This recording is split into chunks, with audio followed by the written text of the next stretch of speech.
Uma das medidas que mudou a história da economia brasileira completa 30 anos. Em 1994, a implementação do Plano Real foi considerada decisiva para a vitória de Fernando Henrique Cardoso contra Lula. Os detalhes na reportagem de Caroline Meira. 30 anos do Plano Real.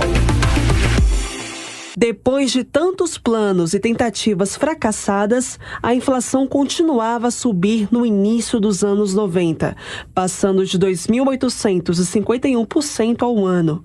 Até então, somente 4 países tinham inflações acima de 1.000%. A Rússia, que colapsou com o fim da União Soviética, a Ucrânia e o Congo, que enfrentava uma guerra civil.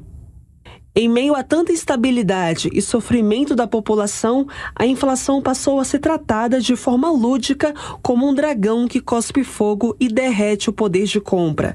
Era preciso um plano sem fantasia e sem surpresas, um plano real. Pedro Malan foi ministro da Fazenda durante os 8 anos do governo de Fernando Henrique Cardoso. Ele conta que o real foi resultado de um período de 400 dias que mudaram o Brasil. Era um sintoma de um problema muito mais grave que existia na economia brasileira. A noção de que gastar é bom, gastar dá voto, essa não é nem do período da democracia, não, do período da ditadura também.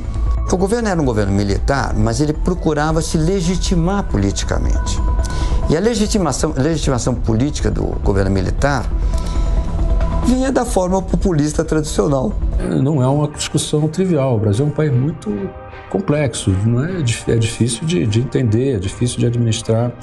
Mas aí que prevaleceu aquilo que eu chamo o fato de que essas pessoas se conheciam, ninguém ali tinha um projeto político de poder, um projeto pessoal.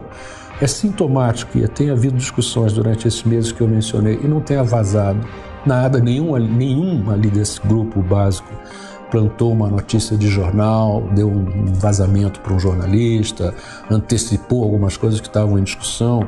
Isso é uma coisa rara. As mudanças propostas pela equipe de Fernando Henrique Cardoso rompiam com as medidas adotadas em outros governos. O plano gerou desconfiança e foi preciso garantir o apoio do Congresso Nacional. O governo só queria uma coisa: acabar com a inflação. Como é que acaba com a inflação na cabeça deles? Prende o Abílio e faz congelamento de preços. O Abílio porque simbolizava a grande empresa que especulava, né? E congelamento de preços, que era o ai dodói. Congela preços. Bom, isso era o oposto do que nós achávamos que devíamos fazer. Havia eleição.